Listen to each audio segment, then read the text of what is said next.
Good day, culinarians.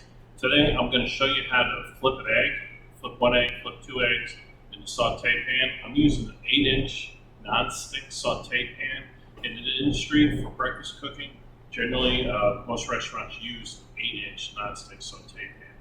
So if I can teach you how to flip an egg, which I will, if you can flip an egg in a pan, then you can go into sauteing. Sauteing is basically the same motion as flipping an egg. In here I have a stale piece of bread. It's the easiest way to learn how to flip an egg. Put a stale piece of bread in here. You do just a gentle motion. See how my arm and wrist are barely moving. You're using a lot of coming off your wrist here when you go to flip it. So I'm just taking the bread and I'm moving it from front to back. I'm not using a rubber spatula, from front to back. If you can do this 10 times in a row, that means you're good to go with using eggs. I'm not going to give you eggs to start out with, because if you start out with raw eggs, you can go through a couple dozen eggs before you even learn how to do this. You're going to make a mess all over the place. So I'm using the stale bread.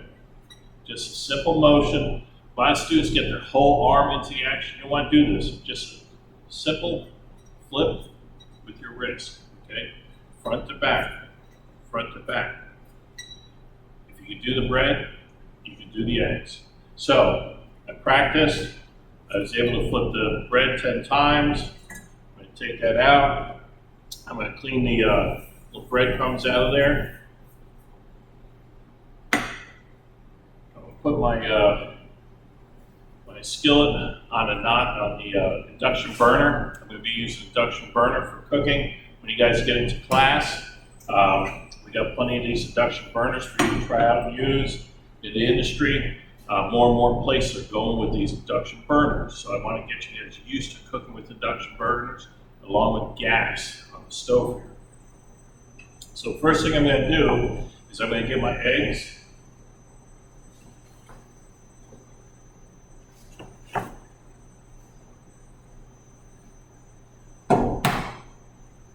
Take a single egg here. I'll put in my saute pan. Okay, I got it on medium heat. I'm gonna put my eggs in there. If the pan tends to get too hot on you, just pull it away from the fire. Just pull it away from the fire. Just cool it down a bit, because you don't want too hot of a heat when you're cooking these eggs, because they'll end up getting brown on you. And you want a nice white color. So it's nice and cooked. See, it's nice and cooked there around the edges. You see that white? It's a little clear in the center. Just flip it straight over like that. Let it finish cooking. I'm using this towel to hold the saute pan. Okay? I have the towel nice and folded. If I was working over the fire here and this towel was loose, it would catch on fire. So I got the towel here, plenty moving in here, so it's not sticking to the pan. I flip it back over, put it on my plate. Okay? Wipe out the pan. Now we're going to do it with 2 eggs. I'm using a little bit of clarified butter.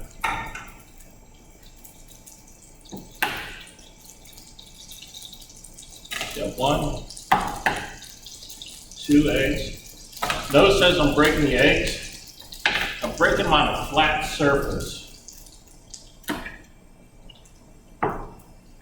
Whenever you crack eggs, always crack it on a flat surface.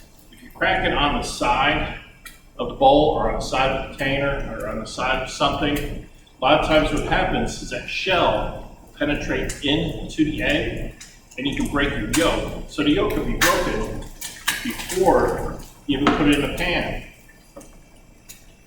So I got nice white starting to develop on the outside there.